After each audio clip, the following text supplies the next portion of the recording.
Fue educado en la Universidad de Cambridge, casado 2 veces con más de 3 hijos. La primera esposa fue cristiana, abandonó a la primera esposa para casarse con la segunda, que era su enfermera. Murió a los 76 años, a los 23 años de edad lo diagnosticaron con una esclerosis tremenda, atrófica, y le dieron menos de 2 años para vivir. Y sin embargo vivió 50 años más, 76 años murió. Y lo más irónico del caso de la vida de este grande astrofísico inglés fue que su esposa, cuando lo metieron y lo entubaron 2 veces a los 20 y tantos años y después a los 40 y tantos, y le dijeron en el hospital que ya tenían que desconectarlo porque ya no podía vivir, ella se puso de rodillas e intervino ante el trono de la gracia, y llegaron los doctores y le dijeron: es que esto es un milagro. Y la segunda vez que otra vez lo vuelven a conectar porque ya estaba a punto de irse de este mundo, su esposa vuelve a arrodillarse en oración para salvarle la vida. Él supo que su esposa estaba de rodillas orando por él, y cuando él tuvo esta oportunidad de poder decirle a Dios: gracias porque me concedes la vida, se siguió burlando de ella. Y las palabras de él a su esposa fueron las siguientes: yo no hago caso a la religión porque es la ciencia la que nos da la verdad. Me dio mucha tristeza que antes de morir haya muerto negando a Dios y declarando que Dios no es el creador del universo. En ese momento, cuando escuché este programa de televisión, porque fue a través de las noticias que escuché esto, inmediatamente vino a mi mente la vida de más grandes astrofísicos que él, que fueron cristianos. Él argumentó que era porque la verdad estaba en la ciencia, y sin embargo Blaise Pascal, astrofísico francés, escribió cantidad de tratados acerca, y no era un religioso, era un cristiano. Blaise Pascal confesó, y en sus libros lo dijo: Jesucristo es mi Señor y mi Salvador. Nadie se puede comparar en la astrofísica con Blaise Pascal. Y después tenemos a Isaac Newton. ¡Qué tremendo! Isaac Newton, que comienza a postular las leyes de la famosa gravitación, cristiano de los pies a la cabeza, y muere alabando a Dios y dándole gracias a Dios por la muerte de Cristo. Louis Pasteur, siglo XX, un famoso doctor, experto en medicina, y el legado que él dejó a la ciencia fue impresionante, cristiano. Y finalmente Alberto Einstein, que fue famoso cuando dijo: Dios no juega con el universo como si jugara a los dados. Todos estos hombres fueron cristianos y creían en Dios. Los filósofos de hace 2150 años aproximadamente, 150 años antes de Jesucristo, Aristóteles, que fue el maestro de Alejandro el Magno, Platón, Sócrates, Demóstenes, creían en un Dios. Por lo menos dijeron: pienso, luego existo, existo, luego vivo, esta causa no puede estar dentro de mí, esta causa tiene que estar fuera de mí, tiene que haber algo, llámale la fuerza, una entidad superior, pero tiene que haber algo que trascienda, que es Dios. Aunque no lo pudieron nunca ubicar, el apóstol Pablo en Hechos 17 se enfrenta con los atenienses filósofos, discípulos de un gran hombre que se llamaba Zenón, y los discípulos eran los epicúreos y los estoicos. Y Pablo en Hechos 17 les demuestra y les dice: ustedes adoran un Dios porque tienen un monumento altísimo que decía: al Dios desconocido. O sea, ellos lo único que sabían es que tiene que haber una causa detrás de la existencia del mundo y del universo. Pero llegamos al siglo XX, donde se levantan Friedrich Nietzsche, Jean-Paul Sartre, Bertrand Russell, Richard Dawkins, y finalmente este astrofísico que muere diciendo que Dios no puede existir ni ser el creador del universo. ¿Saben ustedes por qué el astrofísico Stephen Hawking negó a Dios antes de morir? Simplemente porque no pudo explicar sus sufrimientos. Su esposa lo dijo, la primera esposa: Stephen está enojado con Dios, con un Dios que no existe. Se amargó contra alguien que no existe. Y siempre estuvo repelando, ¿verdad? ¿Por qué? Si Dios es Dios, no lo sanaba y no lo levantaba de esa silla de ruedas.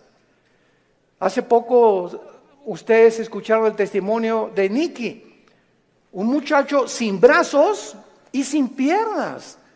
Nació con el puro tronco nada más. Y cuando oye su testimonio dice que a los 8 o 9 años de edad, como no podía suicidarse, se metió y con la boca abrió la llave del baño para ahogarse. Y en ese momento él reaccionó y dijo, ¿pero qué es esto? Y comenzó a gritarle, Dios, si existes, dime la razón por la cual me trajiste hacia el mundo, sin brazos y sin piernas. Y entonces él entrega a los 11, 12 años de edad su vida a Jesucristo, y no se imaginan ustedes los millones de almas que este muchacho, Nicky se apellida, ¿verdad? Nicky ha ganado en el mundo. Aquí lo tuvimos en México y mi esposa y yo, su esposa es mexicana y se han discipulado con nosotros desde hace muchos años. La esposa de él y la familia de ella también. Ahora ya van a ser papás otra vez. Así como lo ven, pero juguetón. Gracias a Dios por su vida. Entonces, podríamos nosotros realmente, porque esta es la espada y este es lo que esgrimen los ateos, los escépticos, los agnósticos, es que ¿por qué si hay un Dios hay un sufrimiento? ¿Por qué es? Entonces, como no pueden entender y no tienen respuestas y no las van a tener fuera de la Biblia, se encierran en una cárcel y en lugar de que este hombre hubiera podido escuchar a su esposa, bueno, ok, tú me dices que es un Dios, dime por lo menos, o explícame por qué permite el sufrimiento, pero ni siquiera quiso hacer eso. Negó completamente todo contacto con la Biblia. Y esta es la razón de esta serie que me he propuesto comunicarles a todos ustedes y a todos los que nos escuchan a través de las redes sociales, porque es el tiempo que seamos luz. El mundo está pidiendo respuesta a los políticos, astrofísicos, ateos, agnósticos, escépticos, etcétera, etcétera. Las universidades en Latinoamérica están llenas de ateos, infectando las mentes de nuestros hijos, incitándolos a una revolución, incitándolos a la violencia, porque ellos creen que a través de esta violencia y de este idealismo pueden ellos hacer un cambio en México social, o en Veracruz, o en cualquier otra nación. ¿Por qué? Porque hay un idealismo en la juventud que no tiene respuestas y nosotros somos la luz del mundo. Ya es hora que brillemos, ya es hora que levantemos la lámpara. Todos los 70s, 80s y 90s del siglo XX persiguieron a la Biblia, persiguieron al cristianismo, persiguieron a los pastores en Latinoamérica. Yo recuerdo cuando fui a la universidad a la conferencia en la Facultad de Filosofía y Letras, cómo querían burlarse todos. Ay, ya llegó el padrecito, así me decían, ya llegó el padrecito. A ver de qué nos va a hablar el padrecito, porque como ellos no tienen respuestas, creen que nosotros tampoco las tenemos. Y cuando nos enfrentamos a auditorios y les demostramos que hay más evidencias científicas en la creación bíblica que en la famosa teoría de la evolución.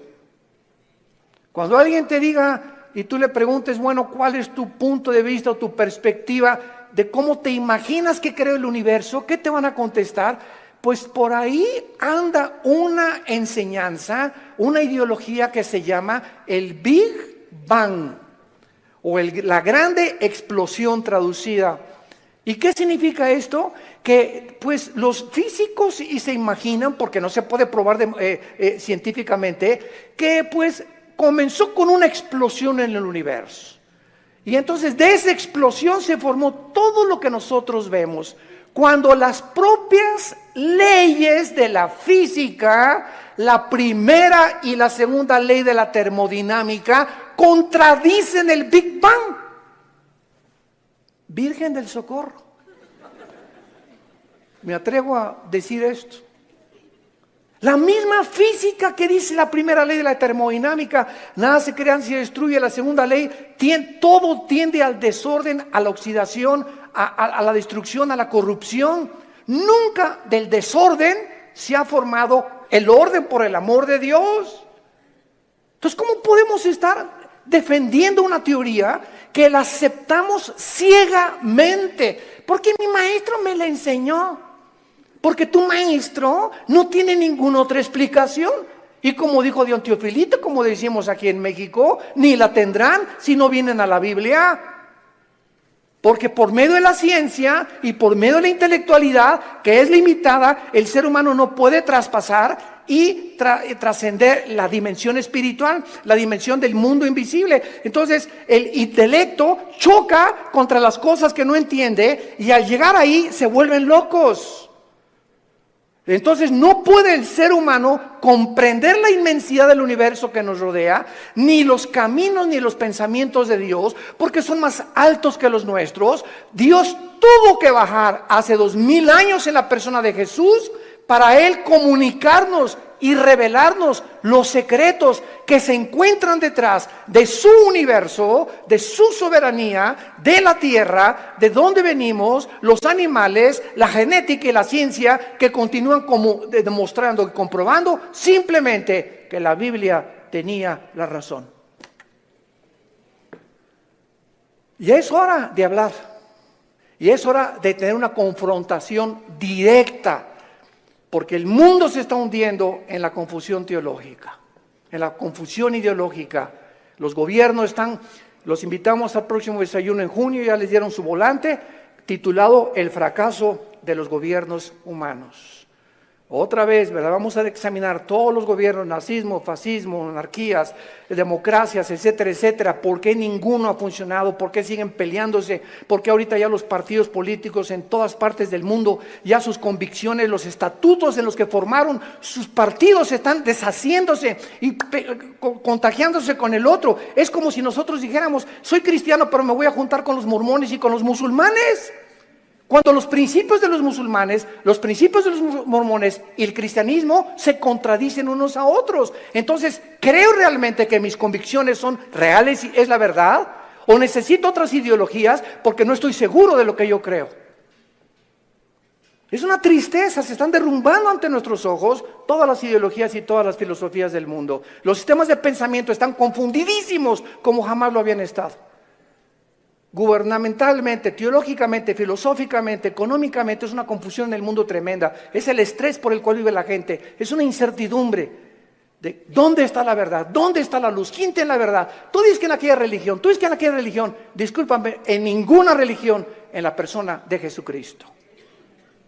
Porque tú puedes tener X religión sin tener la verdad, ni tener al Hijo de Dios en tu vida.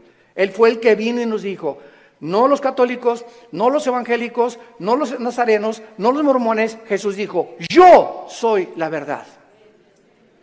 Y cuando Él entra a tu vida, se te caen las vendas. Y de alguna forma el entendimiento se nos comienza a expandir.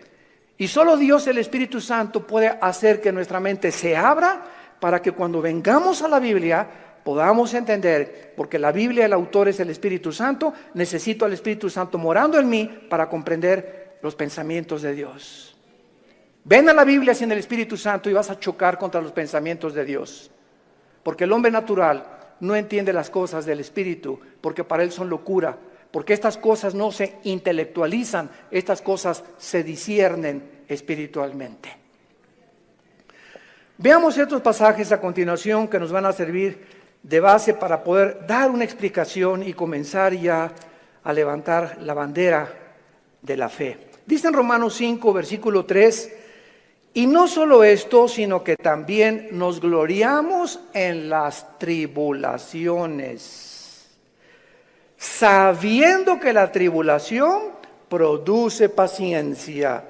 Alguien viene sin el Espíritu Santo y lee este versículo. La conclusión a la que llega dice, esto lo escribió un loco. ¿Cómo puede alguien que está atravesando tribulaciones o problemas gloriarse? Inmediatamente se enfrenta a esta persona con una pared.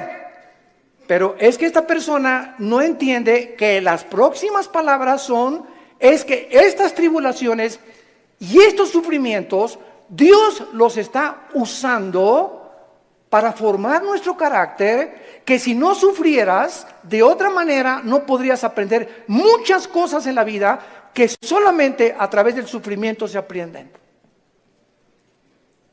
Dice Salomón en Proverbios, el sufrimiento purifica el corazón. Esta es la razón por la cual comenzamos ya a entender, y cuando comenzamos a entender los pensamientos de Dios, y aunque no vamos a ser libres del sufrimiento, por lo menos Dios va a entrar a nuestra vida y nos va a dar una esperanza para que en ese valle de sombra y de muerte tengamos paz. Para que en medio de las tribulaciones que tú estás atravesando, y en medio del divorcio que estás ahorita enfrentando, y el abandono de tu esposo, y el abandono de tu esposa, y el abandono de tus padres, por lo menos en medio de ese horno de fuego que tú estás atravesando, Jesús está contigo. Y aunque no se va a acabar hasta que Él venga a todas estas cosas, Él nos da la fuerza para resistir hasta el final con gozo. Y la paciencia solamente es el fruto de las pruebas y las tribulaciones. ¿Se imagina lo que la Biblia dice? ¿Y para qué quiere la paciencia, Señor? Si no tienes paciencia, te vas a casar con el chavo equivocado. Si no tienes paciencia, te vas a casar con la muchacha equivocada. Si no tienes paciencia y eres una persona impulsiva que compras y vendes, etcétera, etcétera, sin meditar ni reflexionar nada, vas a comprar la casa equivocada, el carro equivocado, el viaje que Dios no quería que hicieras lo vas a hacer por tu impaciencia, porque por naturaleza somos impacientes. Entonces la Biblia nos comienza a abrir los ojos y nos dice, espérame tantito, la paciencia es una virtud elemental para que puedas tomar decisiones y no te arrepientas el día de mañana. Pues yo quiero la paciencia, Señor. Viene entonces el fuego de la prueba. No tengas miedo de las tribulaciones. Mi esposo, hermano, parece un martillo conmigo y duro, y duro, y duro, y duro. Hermana, pues mientras más, te está haciendo tu esposito, sin que te des cuenta, estás desarrollando una capacidad para aguantar.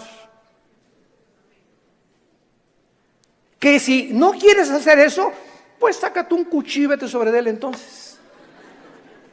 Y acaba con tus problemas. Hace muchos años, quiero irme con mucha calma con estas conferencias porque son muy importantes y tratar no se imaginan, oren por nosotros, por mi esposa y por nosotros, nuestros hijos. Necesitamos mucho de las oraciones de todos ustedes y le pido a Dios mucha oración, que siempre que yo estoy enfrente de un público pueda yo tener la capacidad de explicar su bendita y profunda palabra. Hace muchos años había un dramaturgo inglés llamado Oscar Wilde y él hizo muchísimas obras de teatro. Yo me acuerdo, tenía como 18, 19 años de edad, formé parte de un elenco teatral llamado Hamlet.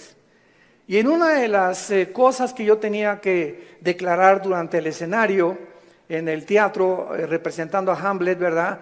Dice así la obra de William Shakespeare: morir, dormir, no más. ¿Qué es más levantado para el espíritu?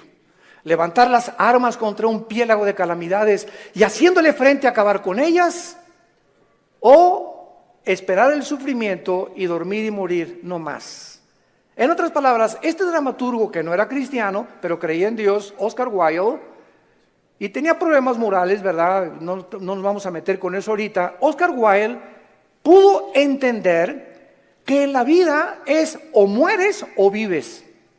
Ahora, escojo vivir, aguántate. Le decía a mi papá, no chille, agarre piedras.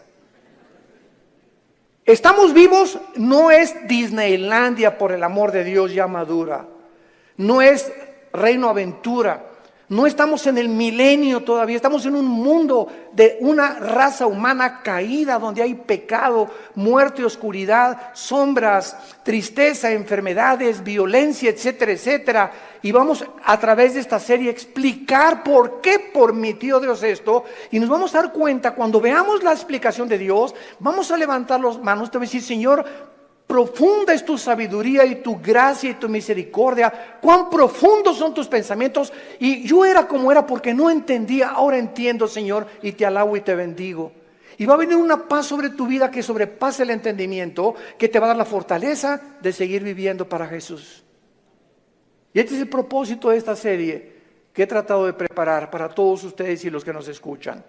Las tribulaciones nos producen paciencia. Necesitamos la paciencia. La segunda es Santiago capítulo 1, versículos 2 y 3. Santiago capítulo 1, 2 y 3. Hermanos míos, otra vez, parecía que estuviera loco Santiago, de cuál fumó. Tengan por sumo gozo cuando se hallen en diversas pruebas. ¿Quién puede llegar a esa conclusión, verdad? Gózate cuando te corran de tu trabajo. Gózate cuando pierdas tu casa. Gózate cuando tienes algún problema, ¿verdad? ¿Por qué me voy a gozar? Porque esa prueba que estás atravesando está produciendo paciencia. Otra vez, Santiago está de acuerdo con Pablo para poder, con diferentes palabras, decirnos que las pruebas producen paciencia. Entonces tú llegas a tu casa con tu esposa. ¿Qué crees, mi chenchita? ¿Qué, mi amor? Estás tan contento, te veo, te ascendieron de puesto. No, mi amor, al contrario, me corrieron. ¿Quién podría reaccionar así? Nadie, ¿verdad? Ni marihuano. Nadie podría reaccionar de esa manera, más que un cristiano que vive en el Espíritu. Y la esposa, oye, pero ¿sabes una cosa? Esto no es para que te pongas contento. Sí, mi amor, ¿sabes una cosa? Porque acuérdate de Romanos 8:28. Todas las cosas contribuyen para nuestro bien. Y no me corrieron porque haya sido ladrón, borracho, parrandero, jugador o defraudador. Me corrieron, ¿verdad? Por políticas, lo que tú quieras. Pero ¿sabes por qué me gozo, mi amor? Porque creo lo que dice la Biblia. Ahorita mi única reacción sería llegado, vieja, sácamela de don Julio reposado. Y vamos a ponernos los dos hasta atrás. Esta vida no vale gorro. Vamos a divertir. Que nada, y que Dios, ni qué cristianismo. Esa es la otra reacción. Y comenzar con la autolástima y comenzar a amargarte contra Dios. ¿Te das cuenta? Entonces, en lugar de que tomemos esa actitud, la Biblia nos muestra que nos enfrentemos a los problemas con otra actitud, porque cuando Dios ve que tú enfrentas esa actitud y que tú llegas a tu casa y Señor, gracias, te alabo, yo no entiendo por qué me corrieron, lo único que sé es que tu palabra dice: no desmayes, no tengas miedo, yo soy tu Dios, nunca te dejaré, nunca te abandonaré. Y estoy seguro que viene un trabajo mucho mejor que el que yo tenía.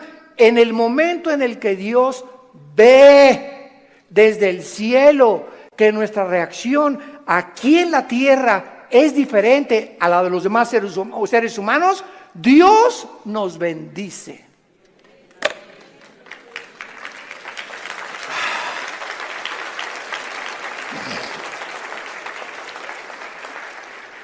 Porque sin fe,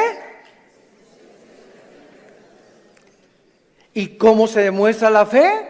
Actuando al contrario de nuestros sentimientos y emociones. Hebreos 11:6. Y el versículo 1 de Hebreos 11 dice: y la fe es la certeza de lo que se espera, la convicción de lo que no se ve. Veamos y metamos aquí un microscopio. La fe está relacionada con el futuro y con lo invisible. Es una certeza, es una seguridad de algo que está adelante de mí, que estoy esperando, y aunque yo no lo vea, estoy seguro que viene a mi vida. Y además estoy tan convencido aunque no lo vea. La fe, si no es algo que tú estás esperando y no estás convencido, tu fe es la fe de los demonios. Dice Santiago capítulo 2 que los demonios también creen. No, yo creo en Dios. Pero ¿sabes una cosa? Tú dices que crees en Dios intelectualmente, pero no demuestras que tú crees en Dios por la forma como tratas a tu esposa, por la forma como tratas a tus padres, por la forma como ves a las mujeres. Este pueblo, Marcos 7, dijo Jesús, de labios me honra. ¿Cuánta gente hay por todos lados? Y van a desayunos, y yo creo en Dios, pero sus acciones Su conducta contradice la piedad que ellos expresan o que creen tener en su corazón. Entonces te vuelves un hipócrita. Te vuelves un falso cristiano. Porque la fe tiene que, dice Santiago, sin obras no es fe. La salvación es por la fe, pero la forma de demostrar que esa fe es salvífica, que realmente nos ha transformado, es cuando vemos que ha transformado mi vida. Ya no soy el que yo era antes, antier, o hace un mes o hace 6 meses. Ahora cambió mi vida con mi esposa, la forma como veo a mis hijos, la forma como manejo mi negocio, la forma como me relaciono con la gente, la forma como veo a los gobiernos. Cambia completamente mi vida. Y si yo no manifiesto esta actitud o esta nueva conducta, no es cierto que soy cristiano. Y lo vamos a ver en el tercer pasaje, 1 de Pedro capítulo 1. Y ahí vamos a comenzar nuestra serie. Esta es la introducción. En 1 de Pedro capítulo 1, versículo del 6 al 9, escribe el apóstol Pedro, y los recipientes de esta carta eran judíos perseguidos por Roma. Esta carta fue dirigida a cristianos que están siendo perseguidos o sufriendo por su fe, en lo cual vosotros os alegráis, aunque ahora por un poco de tiempo, si es necesario, tengáis que ser afligidos en diversas pruebas, para que sometida a prueba vuestra fe, mucho más preciosa que el oro, el cual, aunque perecedero, se prueba, con fuego se hallada en alabanza, gloria y honra, cuando sea manifestado Jesucristo, a quien amáis sin haberle visto, en quien creyendo, aunque ahora no lo veáis, os alegráis con gozo inefable y glorioso, obteniendo el fin de vuestra fe, que es la salvación de vuestras almas. En otras palabras, y este es el tercer principio espiritual de nuestra serie, la fe de todos aquellos que han dicho: Jesús, entra a mi vida. Ayer en el desayuno tuvimos más de 35 decisiones, gracias a Dios, y la gente que hace una decisión por Jesucristo, quiero que lo sepas, tu fe va a ser probada. Tu fe va a ser probada. ¿Y saben ustedes dónde comienza a ser probada? En la familia, con tus hermanos y con tus papás o con tus primos. ¿Por qué? Porque la primera prueba de la fe es la persecución. Ayer nos contaba mi hermano Alejandro, él es el director del Instituto Teológico Internacional del ITI, y nos contó una anécdota mientras veníamos de Toluca al desayuno en el camino, que yo no la conocía de mi hermano. Y me dice: Armando, tú sabes que cuando yo me convertí, porque él fue el primero en la casa que se convirtió. Y yo los correteé como 2 o 3 años. Una vez quise incendiar una reunión de oración. El gadareno era Pinocho comparado con los demonios que yo traía. Y se los digo en serio. Y me dice mi hermano: tú sabes que cuando yo me convertí, llegué a la casa y mi mamá inmediatamente me quiso correr. Ya te metiste con una secta, quién sabe qué te metieron, etcétera, etcétera. Total, dice, me tuve que salir de la casa y a los 4 días regresé a la casa. ¿Y qué crees? Estaba un cuñado mío, nuestras hermanas, la abuela, los tíos, y me hicieron juicio. Todos alrededor de la mesa, diciéndome: a ver, acércate por favor, estamos escuchando que ya te cambiaste de religión y que andas por ahí con unos aleluyas y quién sabe qué tantas cosas, y en esta familia la única religión que tenemos es tal y tal y tal y tal cosa. Y dice mi hermano: yo lo único que hice es a todos ellos que me hicieron juicio por haber aceptado a Cristo, en lugar de que contentos de que dejé las drogas, porque era bien hipioso mi hermano antes, y le metía todo, ¿verdad? En lugar de que estuvieran contentos, estaban completamente enojados que yo había comenzado a leer la Biblia. Y lo único que les dije fue, puse la Biblia en medio de todos y les dije: ¿la han leído? Y comenzaron todos a voltearse unos con los otros. No, Chepo. Pues si no lo han leído, ¿qué base tienen para juzgarme que yo estoy mal? Porque si no es la Biblia la base de nuestra fe, ¿qué es entonces? Yo no les dije que fui con los mormones ni que fui con soy un musulmán. Estoy en un grupo de cristianos que leemos la Biblia. Y si ustedes no leen la Biblia, no tienen ninguna base. Y dice mi hermano, desde esa vez nunca se volvieron a meter conmigo. Pero vino la persecución inmediatamente y vendrá contra ti también. Y comienza en la propia familia. ¿Por qué? Porque Dios nos sacó de las tinieblas de nuestra familia para regresar a nuestra familia e iluminarlos y sacarlos también al reino admirable de la vida de Jesucristo. Y si tú en tu familia no eres una luz y en tu medio donde trabajas no eres una luz y no estás dando testimonio de Jesucristo, tu cristianismo es religioso nada más. Y recibirán poder. ¿Para qué? Para poder enfrentar al mundo. Sin ese poder no se puede enfrentar al mundo. Hechos 1:8. Y recibirán al Espíritu Santo y me serán testigos. Entonces, vemos nosotros que tiene un propósito todo esto. Muy bien, vamos pues a comenzar esta serie con las siguientes declaraciones y reflexiones. No cabe duda que vivimos en un mundo completamente disfuncional. No hay un solo matrimonio funcional. El matrimonio es la unión de dos extraterrestres. Pero por si fuera poco, dos extraterrestres que ninguno se conoce ni se entiende el uno al otro.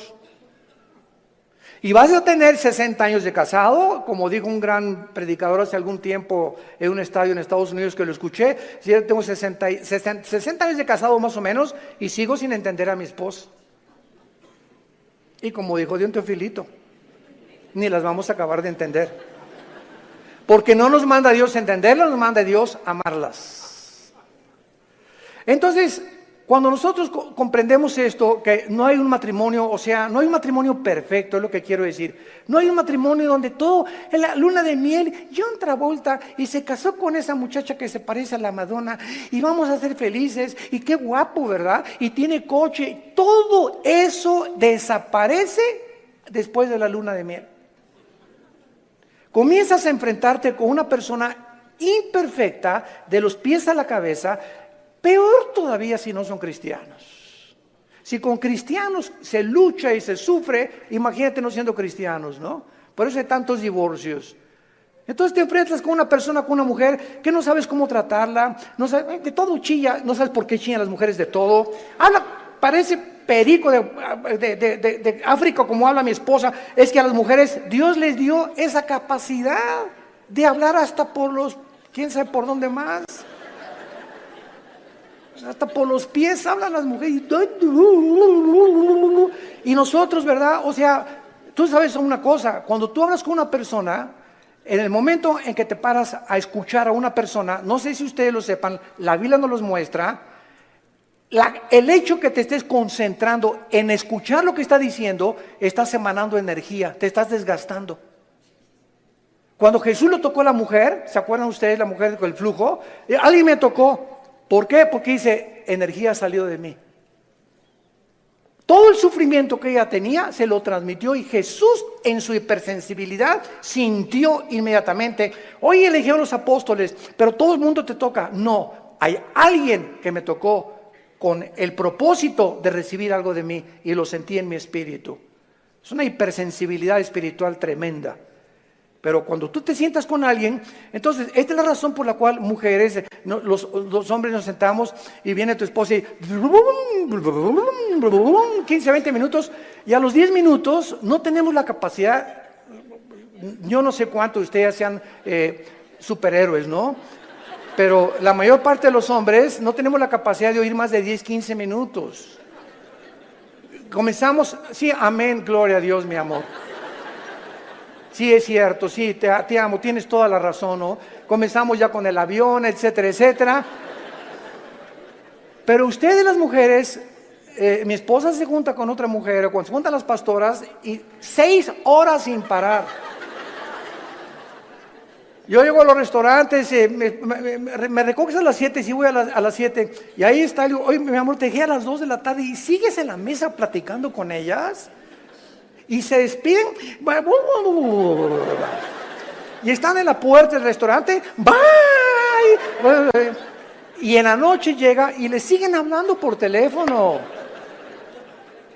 Señor mío y Dios mío, Jesús, María y José y el burrito que los acompaña, así son. Dejémoslas, felicitémoslas, pero no las contradigamos, mucho menos, porque así las hizo Dios. Las mujeres tienen 7 días al mes que sus hormonas cambian drásticamente en la famosa menstruación, y durante esos 7 días no te atrevas a decirle nada. No te atrevas a tocarla tampoco, ni sexualmente tampoco, porque está prohibido en la Biblia. Son tiempos en el que vuela la mosca y se ponen a llorar, hipersensibles. Es una semana en la que hay que yo te llevo el desayuno a tu cama, mi amor, yo le voy a lavar los trastes, yo te lavo la ropa del bebé o lo que sea, ¿verdad? Y comienza el hombre a entender la naturaleza femenina, que no estamos para que ellas nos sirvan, no son nuestras esclavas ni nuestras sirvientas, y cuando comenzamos a darles lo que ellas necesitan, porque las comenzamos a comprender, es cuando vienen las bendiciones de Dios. Es cuando vienen las bendiciones de Dios. ¿Por qué estamos haciendo así? Y no somos mandilones, eso no es ser mandilón, lo hacemos porque Dios nos dice, ama a tu mujer como yo te amé desde la cruz, con un amor sacrificial. Y cuando yo veo sacrificarte por tu esposa, te voy a bendecir como no te imaginas. Porque el mal que le hagas a tu esposa, se te regresa. Es como un boomerang, se te regresa, dice en Efesios capítulo 5. Nadie aborreció su propia carne, sino que la cuida y la sustenta como Cristo a la iglesia. El daño, las groserías, los gritos, el adulterio mental que traes contra tu mujer, se te regresa y detiene las bendiciones de Dios. Y vas a comenzarte a encontrar desesperado, ya no te puedes gozar en las pruebas, en las tribulaciones, ya no tienes paz, ¿verdad? ¿Por qué? Porque necesitas otra vez venir a la cruz y pedirle perdón a Dios por la forma como has tratado a tu compañera, a tu amante, a tu esposa, a la madre de nuestros hijos. Ahí viene. ¿Por qué lo hacemos? Por la fe. Y sin esta fe es imposible que yo agrade a Dios. Vivimos un mundo disfuncional, tenemos que entender esto. Y todas estas circunstancias nos hacen volvernos a la pregunta, que es la que vamos a desarrollar en esta serie: ¿por qué Dios no detiene la maldad? Muy buena pregunta, muy válida filosóficamente. ¿Por qué Dios no detiene tanta destrucción y tantos sufrimientos? Es la pregunta que permanece en las mentes de la mayor parte del ateísmo, y muchas veces no solamente los ateos, sino también de los mismos cristianos. La única diferencia, escuchen esto, señores ateos que nos escuchan, en cualquier programa que haya en el mundo de televisión o de radio o en cualquier foro, nunca a un ateo ni a un agnóstico le van a hacer estas preguntas, nos las van a hacer a nosotros. Porque los ateos no tienen respuestas. Y como no tienen respuestas, por eso se enojan contra Dios, y por eso se amargan, y por eso dicen que son ateos. Entonces, si el mundo va a cuestionar a algún ser humano para que le responda, no va a ir con los ateos, van a ir con nosotros. A ver, ¿tú qué te dices, cristianito? Dime esto y esto y esto. Hace mucho les conté un incidente que lo he repetido así. Una vez estaba platicando sobre el ateísmo en el Hotel María Isabel, salimos del desayuno hace algunos años y me aborda una persona en el elevador, pero así, ¿verdad? Usted es el señor Andrés, así, mucho gusto, ¿cómo está? Ya entramos al elevador juntos. Usted dice que Dios es todopoderoso, ¿verdad? Pero con esa actitud, ¿verdad? Usted dice que es todopoderoso, ¿verdad? Sí, efectivamente, Dios es todopoderoso. Y si es todopoderoso, ¿por qué no acaba con el diablo si él tiene poder? Y le contesté: porque comenzaría con usted.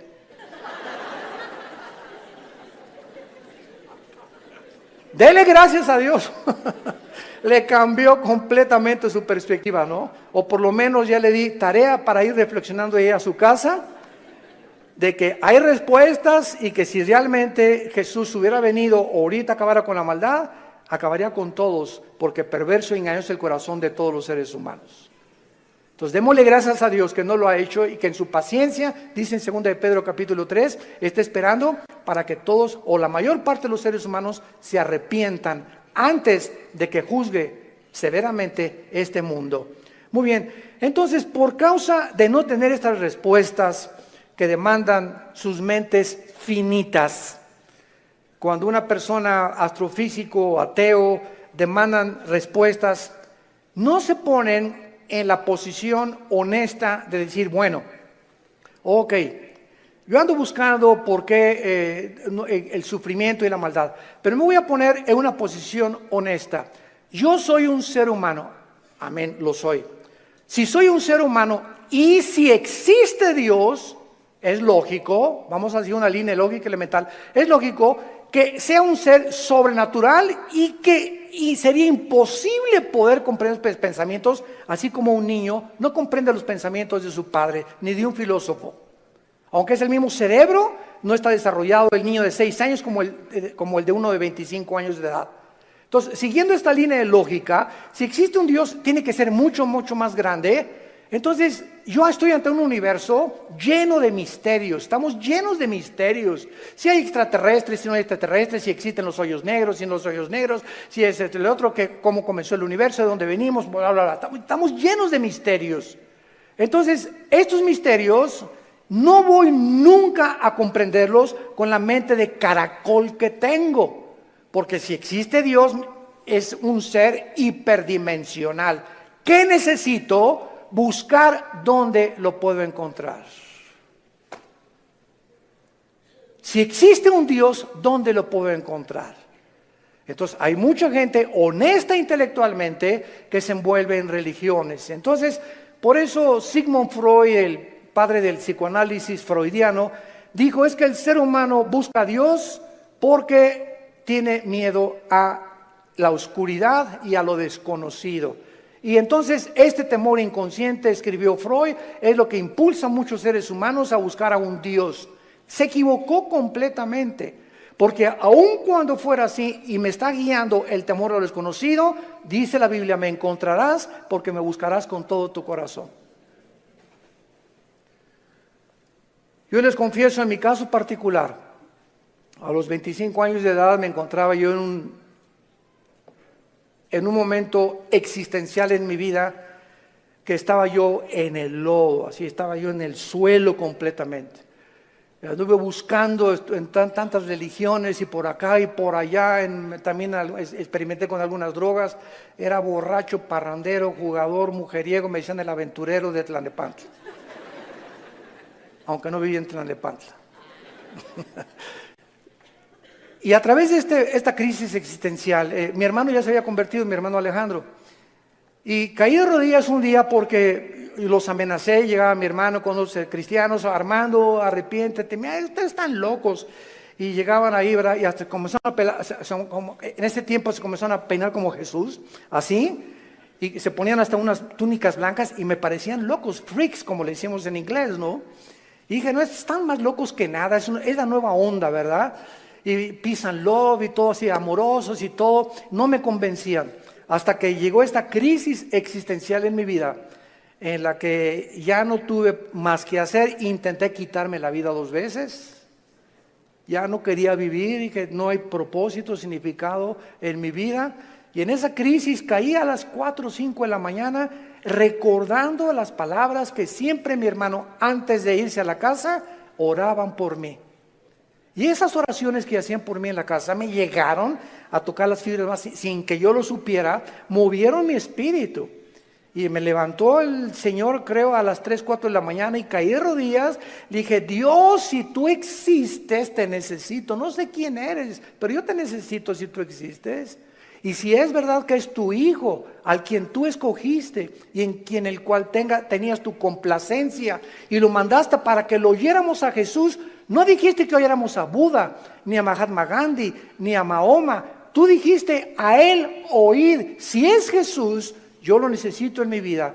Le hablé a mi hermano a las 4 de la mañana, pasó por mí a las 5 de la mañana, me llevó a la casa de un misionero bautista con un corazón impresionante por el amor de las almas, y ahí estuve yo en un mes de marzo, ¿verdad?, de 1974, caí de rodillas junto al piano, que era un músico misionero, y le grité a Dios. Me comenzó con la Biblia: por cuanto todos han pecado y son apartados de la gloria de Dios, la paga del pecado es la muerte, Juan 3:16, Dios te ama, etcétera, etcétera.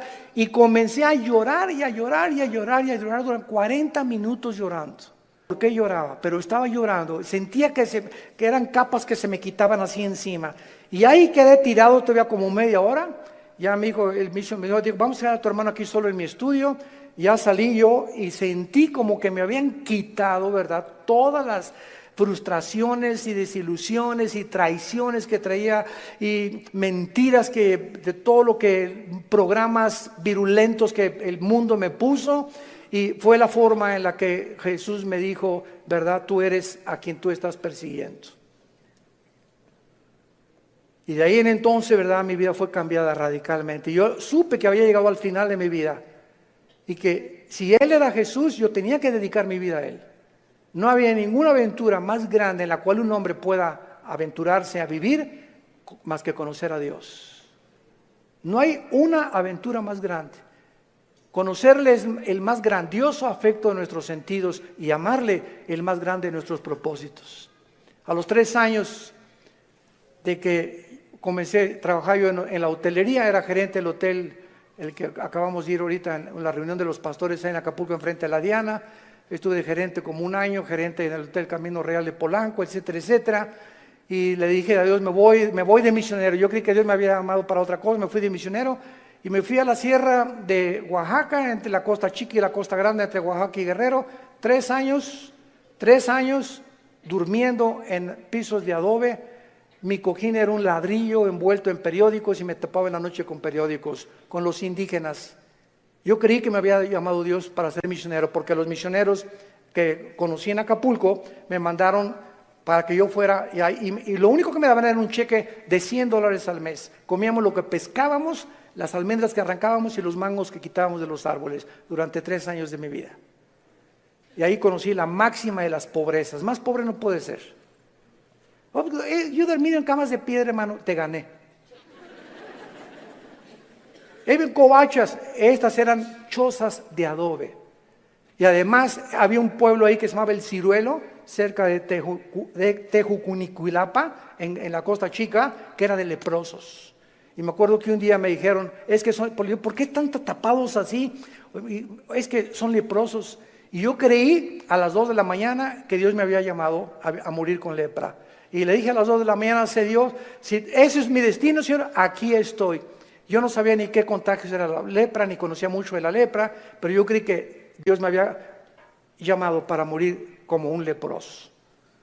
Y ya, ¿verdad?, pasaron los 3 años, regresé a Acapulco, comencé a predicar, a fundar movimientos de estudios bíblicos en las casas. En 1979 la organización del famoso evangelista, que vamos a orar por él, Luis Palau, se está muriendo de cáncer, por cierto. Tiene cáncer en los pulmones, Luis Palau. Me hablaron a formar parte del equipo de Luis Palau. Del 79, 80 y 81 estuve como evangelista por toda la República, todo Tabasco, Guerrero, Veracruz, pueblito en pueblito, predicando de choza en choza, pueblito. Nos corretearon, nos aventaron piedras, nos aventaron palos, me lastimaron 2 veces, me enfermé con malaria, me enfermé con calentura de 40 grados, etcétera, etcétera. Y todas estas fueron, ¿qué cosa? Pruebas. Dios estaba forjando carácter en mi vida, que era muy importante para lo que más tarde me tenía que enseñar. Y el secreto, quiero decirles a ustedes, el más grande secreto de la vida es no amargarte. Es el más grande secreto de la vida cristiana. Un cristiano amargado no entra a la tierra de Canaán. No pasas Canaán. Dice en Hebreos 12 que bloquea la gracia de Dios la amargura. No importa lo que nos hayan hecho, lo que nos digan. Me acuerdo en los 80s cómo nos calumniaron. Me dijeron que me había casado 4 veces, que tenía hijos hasta en Iztapalapa, 15. Bueno, Es increíble, y todavía me dicen que de vez en cuando han oído esos rumores, ¿no? Ya le gané a Salomón. Puras mentiras.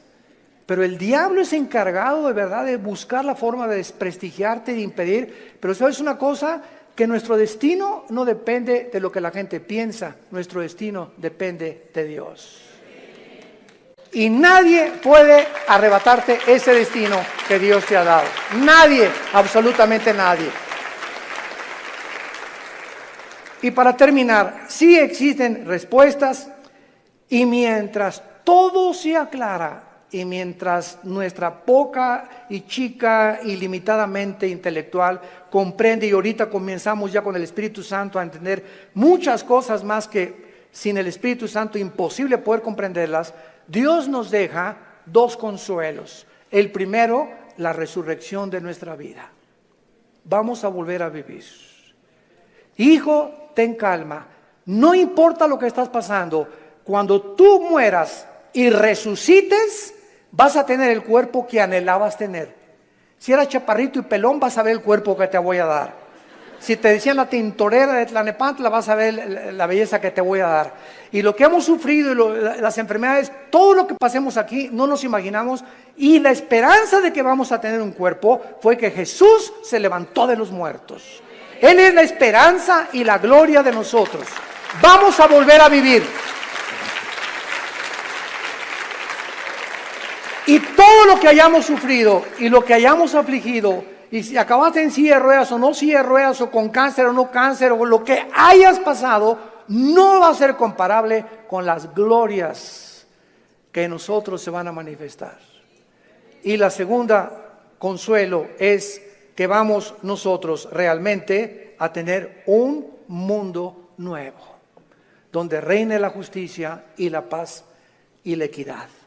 Viene ese mundo que anhelamos y que queremos cambiar por las revoluciones armadas, por la guerra, por la política, por la educación. De ningún esfuerzo humano el mundo va a cambiar hasta que Jesucristo regrese con todos nosotros a establecer su reino milenial. La pregunta en esta mañana es la siguiente: ¿estás tú preparado si tú murieras esta noche para encontrarte con tu Dios? ¿Estás preparado? ¿Estás seguro que tienes a Jesucristo? Asegúrate en este momento recibiéndole como tu Señor y Salvador. Inclina tu cabeza y dile estas palabras. Señor mío y Dios mío, aún no te entiendo, pero he comprendido que no necesito entender todas las cosas, más que una sola: te necesito. Sé que tú en la cruz enviaste a tu Hijo a pagar con su sangre por mis pecados, y que la resurrección de Jesucristo transformó el imperio romano, transformó la historia humana, al grado que la historia se cuenta antes y después de la vida de Jesús. Señor Jesús, gracias por esta muerte en mi lugar. Creo que con tu sangre pagaste lo que yo no podía pagar jamás. Y creo, como resucitaste de los muertos, que estás vivo. Y en este instante te pido, porque creo que vives, que entres a mi corazón. Señor, te necesito. Yo sé que con el tiempo comenzarán a caerse las cortinas de mi mente y comenzaré a comprender más y más cosas que ahora no entiendo, pero lo único que sé es que te necesito, que moriste en mi lugar y que nunca me dejarás ni me desampararás. Te recibo como mi Señor y mi Salvador. Amén. ¿Qué haríamos sin la Biblia? ¿Qué haríamos sin este maravilloso libro? El libro de los libros. Todos ustedes en esta mañana que por primera vez han hecho esta oración, nos gustaría bendecirles y saludarles. Y si tú en esta mañana hiciste esta oración por primera vez, ahí desde tu lugar te pido que te pongas de pie. Párense los que hicieron esta oración invitando a Cristo a sus vidas. Gracias a Dios. ¿Cuánta gente? Que Dios los bendiga. Gracias. Muchas gracias. Gracias, joven. Que Dios te bendiga. Alguien más. Que Dios la bendiga. Gracias a Dios. Allá atrás también. Muchas gracias. Gracias, Señor. Gracias, señorita. Gracias, joven. Que Dios te bendiga. Gracias, Padre, por todas estas personas, estas nuevas almas que vienen a la cruz. Nos ponemos de pie para recibir la bendición pastoral. Los que quieran extender su mano hacia acá lo pueden hacer. Los que no hay ningún problema. Es en señal de que recibes esta bendición. Dios bendiga tu vida. Dios bendiga tu matrimonio. Y les dé la paciencia para tolerarse y soportarse el uno al otro hasta que venga Jesús. Y esta fortaleza solo nos las puede dar el Espíritu Santo, viviendo en la palabra de Dios. Dios bendiga a tus hijos. Dios bendiga el fruto que llevas ahora en tu vientre. Que esta criatura crezca y nazca en un hogar cristiano, con principios de ética y de conducta moral. Que pueda el muchacho crecer con la seguridad y decir siempre: mis padres se amaban, mis padres se respetaban. Dios bendiga a tus padres, Dios bendiga tu trabajo, tu entrada y tu salida. A sus ángeles mandará para que tu pie no tropiece en piedra. Él te llenará el conocimiento de su voluntad con toda inteligencia y sabiduría espiritual, para que andes como es digno de Él, llevando fruto en toda buena obra y creciendo en el conocimiento y la gracia de Dios. Nosotros ya no estamos en tinieblas, estamos bajo la luz, para que seamos luz en medio de una generación que se está degradando y perdiendo rápidamente por la corrupción que hay en el mundo. Que esa paz que sobrepasa el entendimiento guarden ahora tus pensamientos y tu corazón